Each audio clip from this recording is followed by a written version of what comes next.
एक तूफानी रात थी। कार्ल और सैंड्रा अपने माता पिता के घर पर सप्ताहांत बिताने के बाद घर लौट रहे थे। एक रास्ते में उन्हें एक सुनसान हाईवे से गुजरना पड़ा। बारिश होने लगी और बिजली चमकने से कार्ल, जो कार चला रहा था, लगभग अंधा हो गया। हर बार जब गड़गड़ाहट होती तो सैंड्रा डर के मारे कार्ल को पकड़ लेती। क्या मैं रुक जाऊं? कार्ल ने चिंतित होकर पूछा। हाँ, कृपया करो, यह तूफान मुझे डरा रहा है, सैंड्रा ने कहा। कार्ल ने तुरंत ब्रेक लगाया और कार को किनारे पर रोक दिया। उनके रुकने के 1 मिनट बाद ही कार नीचे की ओर फिसलने लगी। फुटपाथ फिसलन भरा था और नीचे की ओर झुका हुआ था। आखिरकार ढलान के नीचे जाकर रुकी। क्या हो रहा है? सैंड्रा ने डरते हुए पूछा। वह डर से कांप रही थी।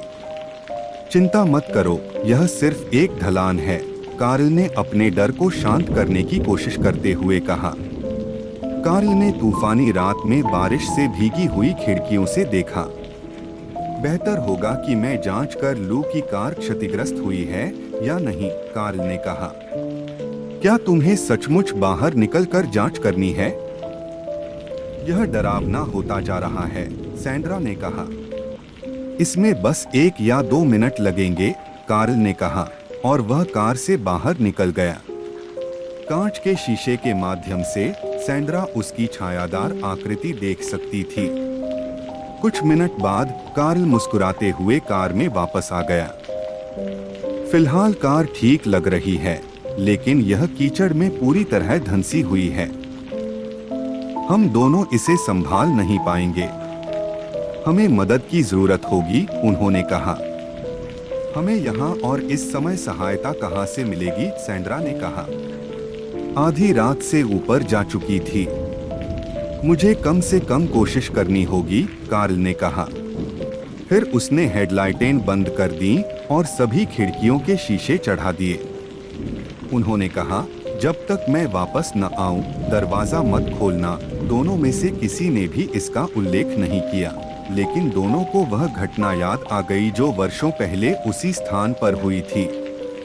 जिस अफवाह के बारे में उन्होंने सुना था वह एक एक्स-मैन के बारे में थी। ऐसा कहा जाता है कि बहुत समय पहले एक पागल आदमी ने एक कुल्हाड़ी ली थी और उससे अपने परिवार को मार डाला था। इलाके के कई लोगों ने उस आदमी की आत्मा को सड़क पर घूमते हुए देखने का दावा किया है। तभी उसने सड़क पर एक तेज आवाज सुनी, जिसके बाद एक डरावनी गड़गड़ाहट की आवाज आई। यह कार के ठीक बाहर से आ रहा था। सैंड्रा को पसीना आने लगा। वह यह देखने के लिए उत्सुक थी कि बाहर क्या हो रहा है, लेकिन खिड़की के शीशे नीचे करने से भी डर रही थी। जैसे ही वह कार में चुपचाप बैठी, उसे बाहर से एक और आवाज सुनाई दी। सैंड्रा ने उसके कान काटे। यह एक धीमी आवाज थी। जैसे ही बाहर हवा चल रही थी, वह सामने कीचड़ पर धीमी थपथपाहट सुन सकती थी।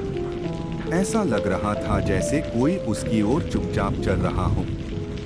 अचानक वह कुछ तेज रोशनी से अंधी हो गई। तभी उसे महसूस हुआ कि कोई उसका हाथ पकड़ रहा है। सौभाग्य से यह कार्ल था। वह अभी-अभी लौटा था और उसने भी एक्स-मैन देखा था। भागो, उसने कहा, और वे दोनों जितनी तेजी से भाग सकते थे दौड़े। 1 या 2 मिनट के बाद वे पास से गुजर रही एक कार से लिफ्ट पाने में सफल रहे और सुरक्षित घर पहुंचने में कामयाब रहे।